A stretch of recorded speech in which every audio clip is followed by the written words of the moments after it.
Efesios 1. El plan supremo de Dios. A introducción a la carta de Pablo a los Efesios. 1. El carácter y los temas de la carta de Pablo a los Efesios. A. La carta de Pablo a los Efesios es diferente en comparación con muchas de las otras cartas del Nuevo Testamento que escribió.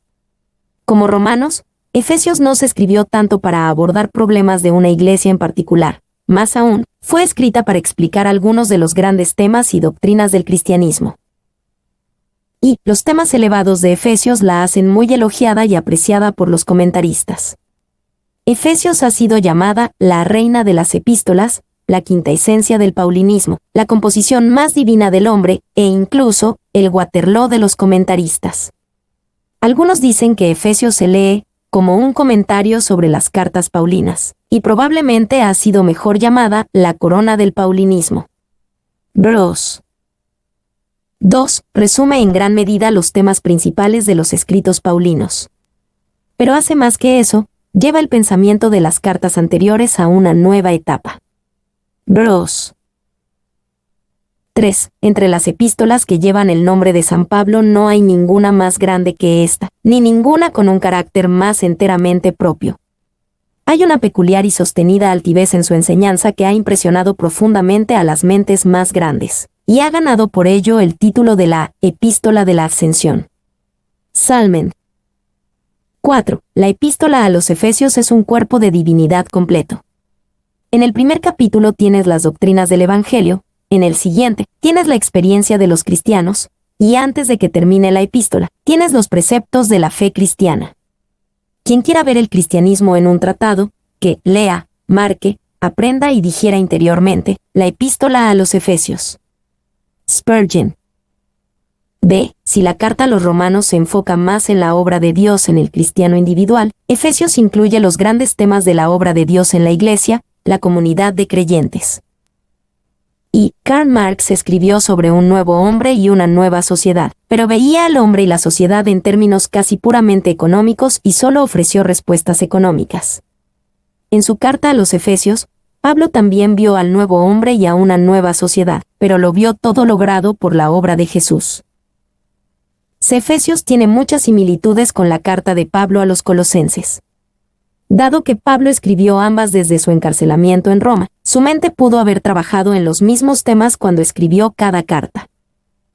Y escribió a los colosenses para hacer frente a una situación particular y un peligro en la iglesia de Colosas. Luego, con su mente todavía trabajando sobre el tema de la grandeza y gloria de Cristo, pero pasando a considerar el lugar de la iglesia en el propósito de Dios, escribió Efesios, esta vez sin la limitación de ningún objetivo polémico. Fawkes. 2. Al observar los grandes y majestuosos temas de Efesios, es importante recordar que Pablo escribió esta carta desde la cárcel. De Pablo escribió en 1 Corintios 2, 9-10, antes bien, como está escrito, cosas que ojo no vio, ni oído oyó, ni han subido en corazón de hombre, son las que Dios ha preparado para los que le aman. Pero Dios nos las reveló a nosotros por el Espíritu, porque el Espíritu todo lo escudriña, aún lo profundo de Dios. Efesios es el cumplimiento de esto. Revela las cosas que Dios ha preparado para quienes lo aman. 2, 1-2, el saludo de Pablo a los Efesios.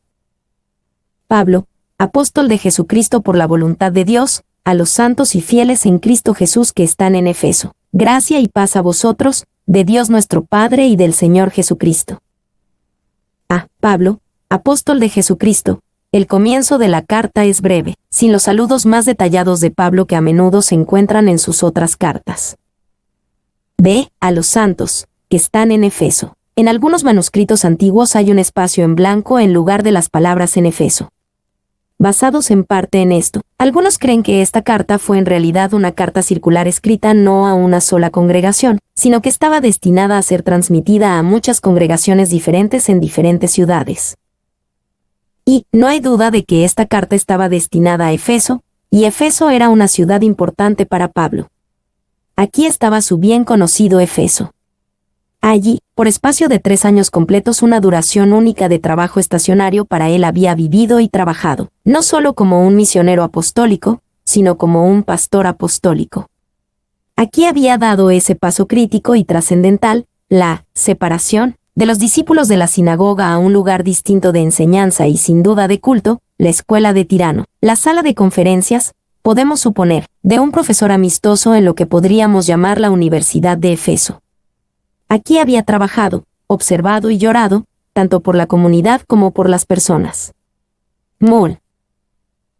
2. Al mismo tiempo, podemos deducir que la carta también tenía la intención de un sentido más general circular entre los cristianos, como una gran declaración del plan eterno de Dios, llevado a cabo en la Iglesia y en las vidas cristianas individuales.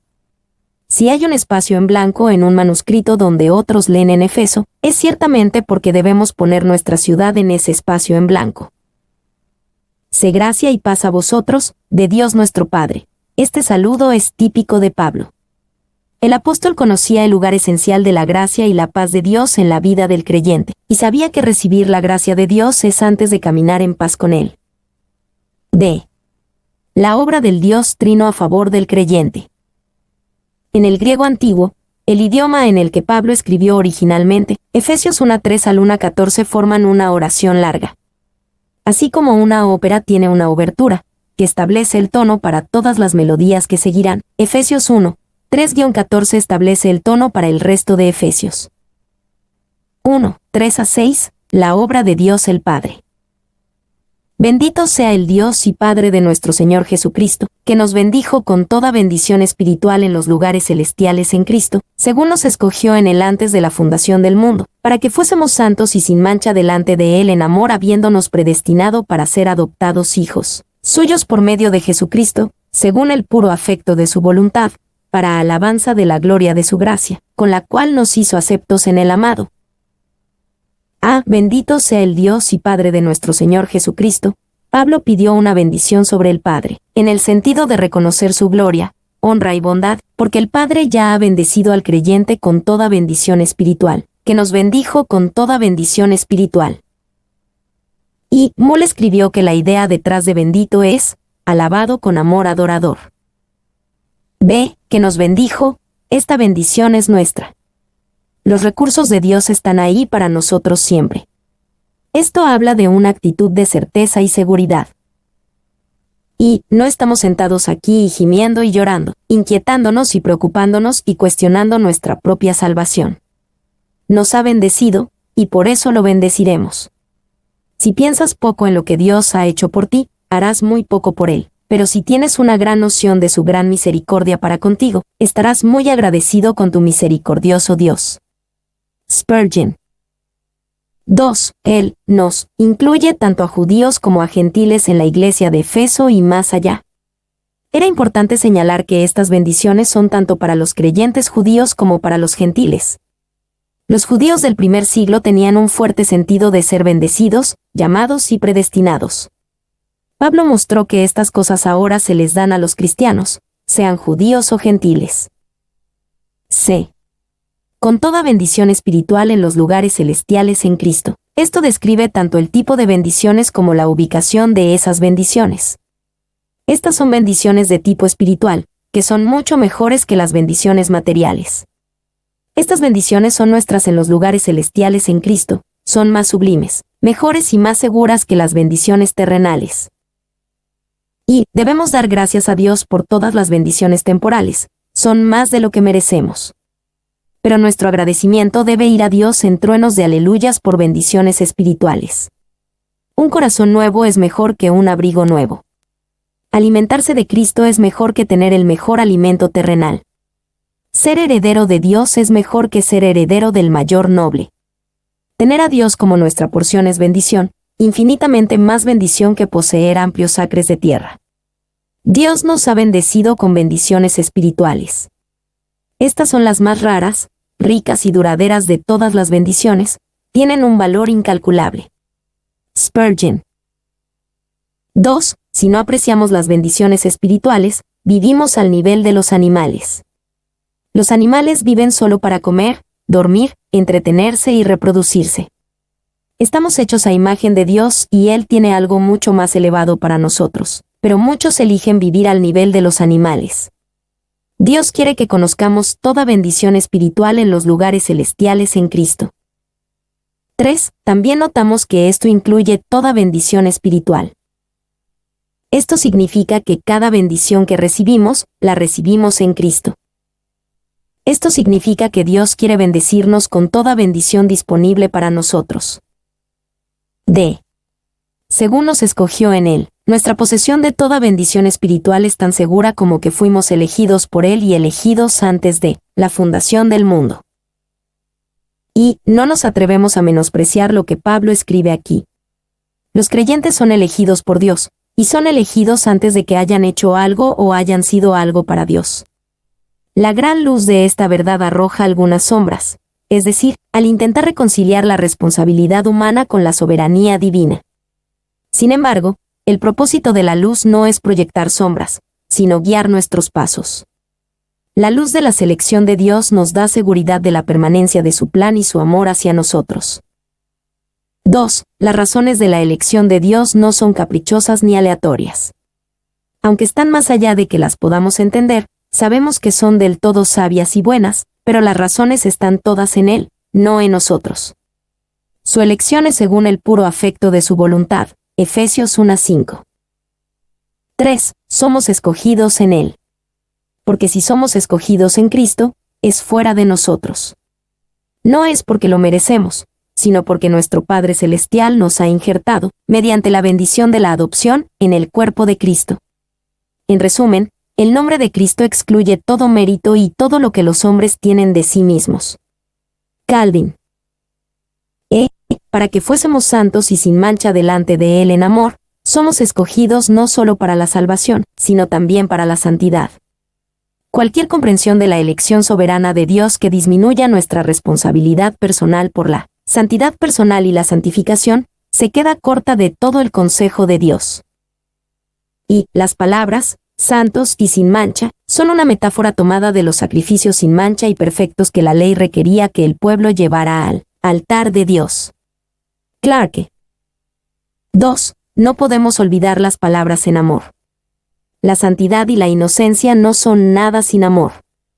Pero como el amor es el cumplimiento de la ley, y el amor es la fuente de donde fluyó su salvación, por lo tanto, el amor debe llenar sus corazones hacia Dios y hacia los demás. Clarke. F. Habiéndonos predestinado para ser adoptados hijos suyos por medio de Jesucristo. Este es el destino del Padre para sus escogidos que disfruten de ser adoptados como hijos suyos. El plan de desarrollo de Dios para nosotros no solo incluye la salvación y la transformación personal, sino también una relación cálida y segura con el Padre. Y, en la ley romana, cuando se completaba la adopción, realmente estaba completa. La persona que había sido adoptada tenía todos los derechos de un hijo legítimo en su nueva familia y perdía, por completo, todos los derechos de su antigua familia. A los ojos de la ley, era una persona nueva. Tan nuevo era el que incluso todas las deudas y obligaciones relacionadas con su familia anterior eran abolidas, como si nunca hubieran existido. Barclay.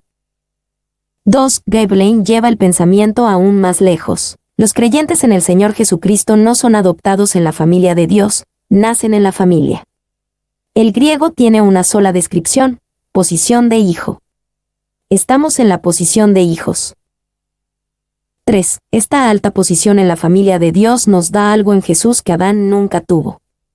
Cuando la gente nos hace la pregunta especulativa de por qué Dios siguió adelante con la creación cuando sabía que sería seguida por la caída, una respuesta que podemos dar tentativamente es que nos destinó a una dignidad más alta de la que incluso la creación nos otorgaría. Stat. G. Para alabanza de la gloria de su gracia, con la cual nos hizo aceptos en el amado. El aspecto relacional se enfatiza nuevamente cuando Pablo describe el estado de aceptos, charito, muy favorecido, o lleno de gracia, como en Lucas 1:28, que se concede a todo creyente debido a la gracia de Dios. Y Jesús fue completamente aceptado por el Padre. Todo su carácter, todas sus palabras, toda su obra fue aceptable a Dios el Padre. Y ahora somos aceptos en el amado. 2. Pablo se dio cuenta de que este plan daba gloria a la gracia de Dios. Al dar la ley, la justicia y la santidad de Dios se volvieron más gloriosas. Al dar el Evangelio, su gracia y misericordia son igualmente gloriosas. Clarke. El plan de Dios en el Evangelio a menudo es rechazado porque glorifica a Dios y su gracia y no al esfuerzo o logro del hombre. 3. Bruce sobre la idea de ser aceptos por Dios sobre la base de la gracia. La gracia de Dios se ha extendido a su pueblo y lo ha envuelto. Él los ha bendecido, dice Pablo, usando un verbo derivado de la palabra griega para gracia. 4. Crisóstomo, hablando de la obra por la cual Dios nos hace aceptos en el amado. Es como si uno tomara a un leproso y lo transformara en un joven encantador. 2. 7-8. La obra de Dios el Hijo. En quien tenemos redención por su sangre, el perdón de pecados según las riquezas de su gracia, que hizo sobreabundar para con nosotros en toda sabiduría e inteligencia. A. En quien tenemos redención por su sangre, Él, en quien es el amado de Efesios 1:6. En quien tenemos redención y en ningún otro lugar. No hay redención posible fuera de Jesús y su sangre redentora. Y redención siempre implica el pago de un precio por la libertad que se compra.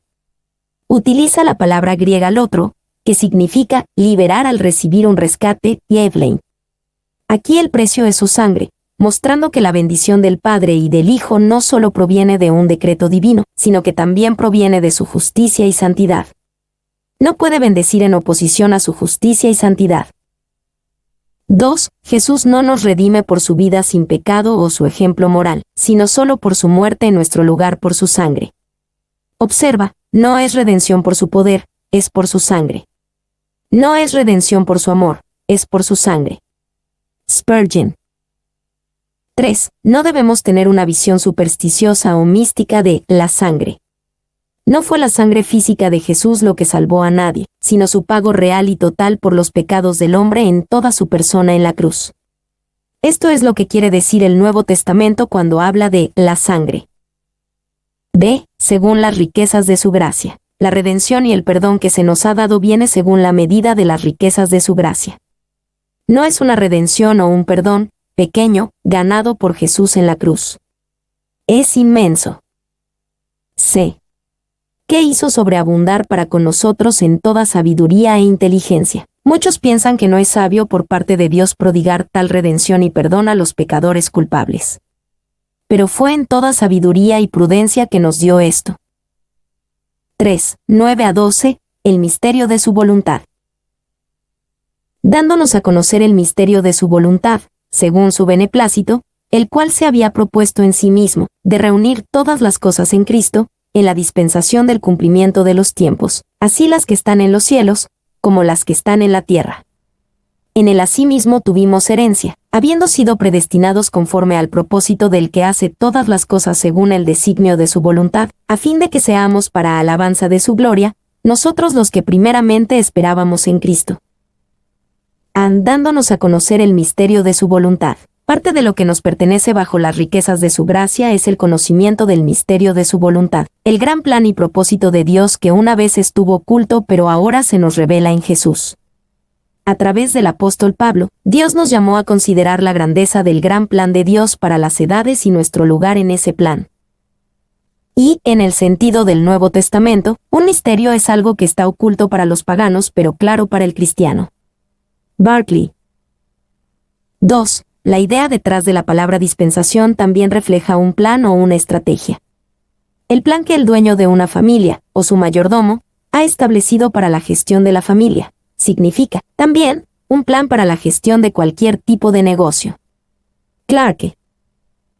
B. En sí mismo, de reunir todas las cosas en Cristo, así las que están en los cielos, como las que están en la tierra. El plan supremo de Dios es reunir para resolver en última instancia todas las cosas en Cristo, ya sea a través de Jesús como Salvador o Jesús como juez. Esto sucederá en el cumplimiento de los tiempos. Y la palabra para reunir tiene la idea de unificar o sumar. Se utilizaba para el proceso de sumar una columna de cifras y poner la suma en la parte superior. La idea de Pablo es que Dios hará que todas las cosas sumen al final, y ahora mismo está en el proceso de llegar a esa suma final. 2. Esto muestra que Dios quiere unificar todas las cosas en nuestras vidas bajo Él. Es una herejía de nuestro tiempo dividir la vida en sagrada y secular. Faulks. 3. Esta es la gran resolución y liberación por la que gime incluso la creación. Romanos 8, 18-22. El día en que todo mal será enmendado y todo asunto resuelto de acuerdo con el santo amor y la justicia de Dios. 4. Bruce sobre el cumplimiento de los tiempos. Cuando llegue el momento de la consumación de su propósito, en su providencial anulación del curso del mundo, esa consumación se realizará. C. En él asimismo tuvimos herencia. Para los creyentes, Jesús no es un juez, sino aquel en quien tenemos una herencia. Los creyentes están predestinados para esto según el designio de su voluntad nuevamente. Las razones de su elección residen en Él, no en nosotros. De habiendo sido predestinados conforme al propósito del que hace todas las cosas según el designio de su voluntad, vemos tres aspectos del plan de Dios trabajando juntos. Comienza con su propósito, luego el designio de su voluntad y finalmente resulta en su obra, del que la hace. Dios hizo su plan cuidadosamente de acuerdo con un propósito eterno, tomando el designio dentro de la deidad. Y luego obra con toda sabiduría. Y nuestro Dios es un Dios no solo de voluntad, Él trabaja y obra de acuerdo con su voluntad. La palabra designio significa planificación y arreglo deliberados, en los que se consideran y se prevén las formas y los medios de llevar a cabo la voluntad. Morgan.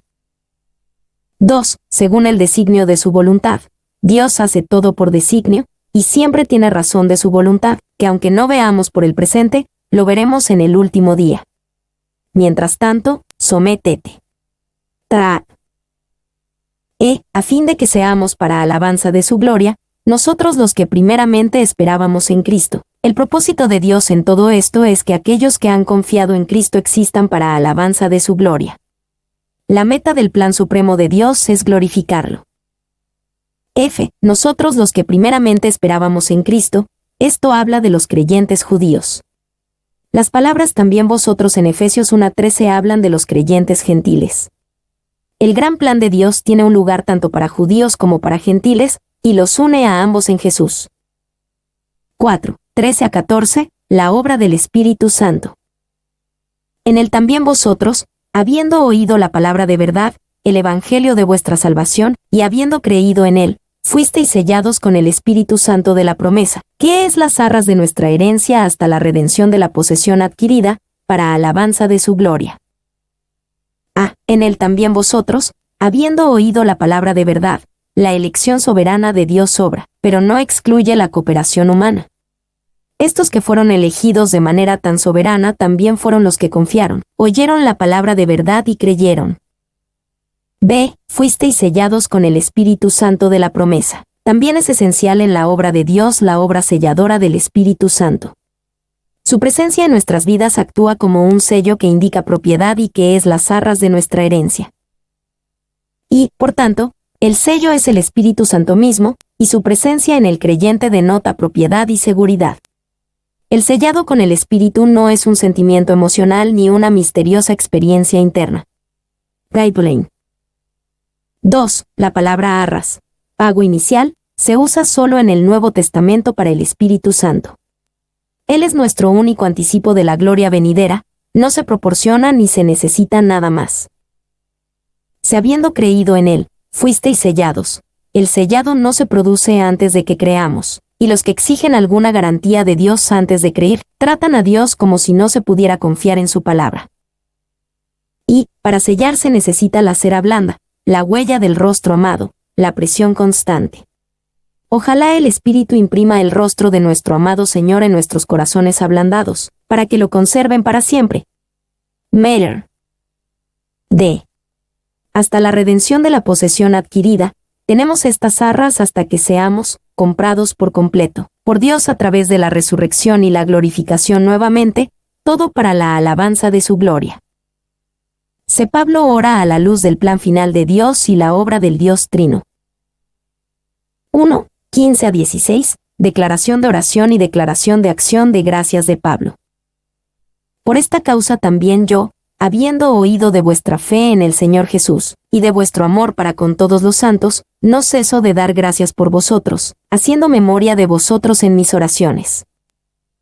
Habiendo oído de vuestra fe en el Señor Jesús, y de vuestro amor para con todos los santos. Cuando Pablo oyó de la fe y amor de los efesios, no pudo hacer otra cosa que dar gracias por ellos. Esto se debió a que su fe y amor eran evidencia de su participación en esta gran obra de Dios. Y la fe y el amor no nos hacen ganar la participación en esta gran obra de Dios. Son evidencia de nuestra participación en el plan de Dios. B. Amor para con todos los santos. Significativamente, Pablo dio gracias no por su amor a Dios, sino por su amor para con todos los santos. La verdadera evidencia de la obra de Dios en nosotros no es el amor que decimos tener por Él, sino nuestro amor por su pueblo que otros pueden ver, 1 Juan 4:20, Juan 13:14 y Juan 13:34-35. Si haciendo memoria de vosotros en mis oraciones, Pablo no solo dio gracias por la obra de Dios entre los efesios, también oró para que continuara con mayor fuerza, como deja en claro la oración en Efesios 1:17-23. Y Pablo nos muestra aquí que los predicadores deben hacer más que predicar a su audiencia, también deben orar por ellos. Si un ministro hará más bien a los demás con sus oraciones o predicación, no lo determinaré, pero ciertamente con sus oraciones cosechará más consuelo para sí mismo. 2. Pablo a menudo oraba haciendo memoria de otros en oración. Cuando oró, mencionó a los cristianos de Roma, Romanos 1:9, los cristianos de Tesalónica, 1 Tesalonicenses 1:2, y a Filemón, Filemón 1:4. 2:17. Pablo ora para que conozcan a Dios. Para que el Dios de nuestro Señor Jesucristo, el Padre de gloria, os dé espíritu de sabiduría y de revelación en el conocimiento de Él. Os dé espíritu de sabiduría y de revelación. Pablo oraba para que el Padre les concediera a los efesios el espíritu de sabiduría y para que les diera revelación. Pero estos no son para que puedan ver la vida de otros, tener la capacidad de predecir eventos o hacer lo que comúnmente pensamos como cosas de profetas. Quería que tuvieran el espíritu de sabiduría y de revelación simplemente para que tuvieran un mejor conocimiento de Él, Dios. B. En el conocimiento de Él. Nuestra vida cristiana debe centrarse en este propósito: conocer a Dios como Él es en verdad, como lo revela su palabra, y corregir nuestras ideas falsas e idólatras de quién es Dios. C. El conocimiento de Él. Es importante para nosotros tener un conocimiento y una comprensión precisos de quiénes somos. Sin embargo, es mucho más importante, y beneficioso, para nosotros conocer y comprender quién es Dios. Y un famoso escritor llamado Alexander Pope escribió: «Conócete a ti mismo, no presumas analizar a Dios. El verdadero estudio de la humanidad es el hombre». Charles Spurgeon respondió a esta famosa declaración: «Alguien ha dicho que el estudio adecuado de la humanidad es el hombre». No me opondré a la idea, pero creo que es igualmente cierto que el estudio adecuado de los elegidos de Dios es Dios. El estudio apropiado de un cristiano es la deidad. La ciencia más elevada, la especulación más sublime, la filosofía más poderosa que puede atraer la atención de un hijo de Dios, es el nombre, la naturaleza, la persona, la obra, los hechos y la existencia del gran Dios a quien él llama su Padre. 2. Porque la filosofía llega al hombre con el mensaje: «Conócete a ti mismo». El Evangelio lo recibe con la consigna mucho más gloriosa y fructífera: «Conoce a tu Dios». Alford. 3. 18-19a. Pablo ora para que comprendan todo lo que Dios les dio en Jesucristo. Alumbrando los ojos de vuestro entendimiento, para que sepáis cuál es la esperanza a que Él os ha llamado, y cuáles las riquezas de la gloria de su herencia en los santos, y cuál la supereminente grandeza de su poder para con nosotros los que creemos. Alumbrando los ojos de vuestro entendimiento. Para que los efesios supieran todo lo que Dios les había dado en Jesús, se necesitaría una obra sobrenatural.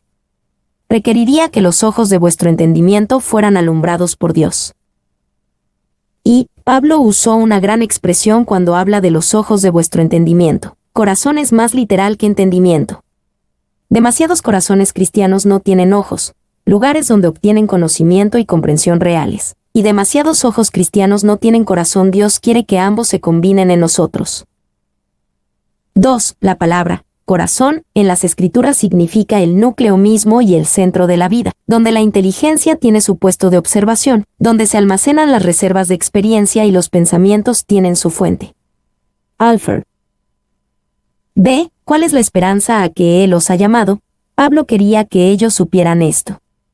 Pocas cosas nos dan una esperanza más segura y duradera en la vida que simplemente saber que Dios nos ha llamado, y tiene un llamado específico que debemos cumplir. Y la esperanza a que Él os ha llamado tiene su perspectiva en el futuro. El creyente tiene un futuro glorioso de resurrección, vida eterna, libertad del pecado, justificación perfecta y elevación gloriosa por encima de los ángeles mismos. C. ¿Cuáles las riquezas de la gloria de su herencia en los santos? Pablo quería que ellos conocieran la grandeza de la herencia de Dios en su pueblo. Por lo general, pensamos solo en nuestra herencia en Dios, pero Pablo quería que los efesios entendieran que son tan preciados para Dios que Él los consideraba su propia herencia. Y varios comentaristas creen que Pablo también habló de la herencia de Dios en su pueblo en Efesios 1:11.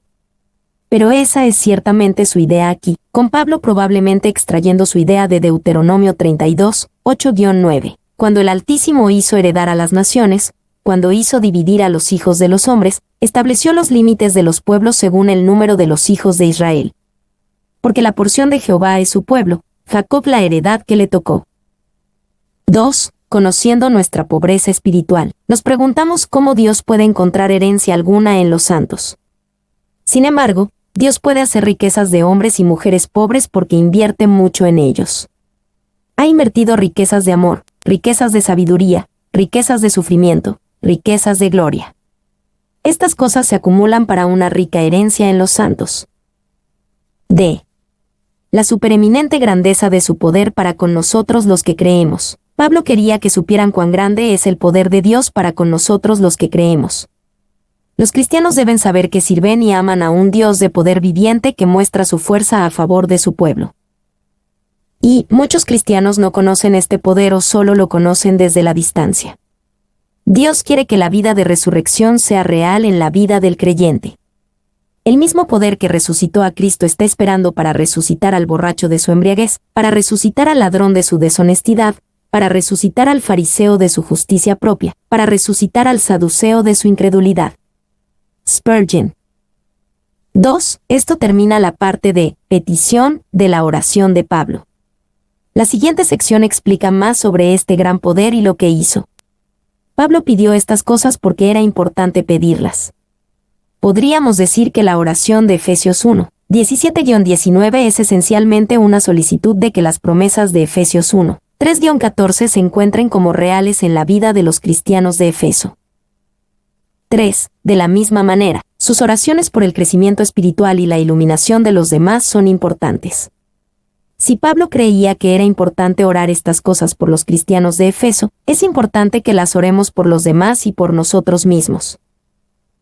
4. 19b-21, una descripción del gran poder de Dios que Pablo quiere que los efesios conozcan.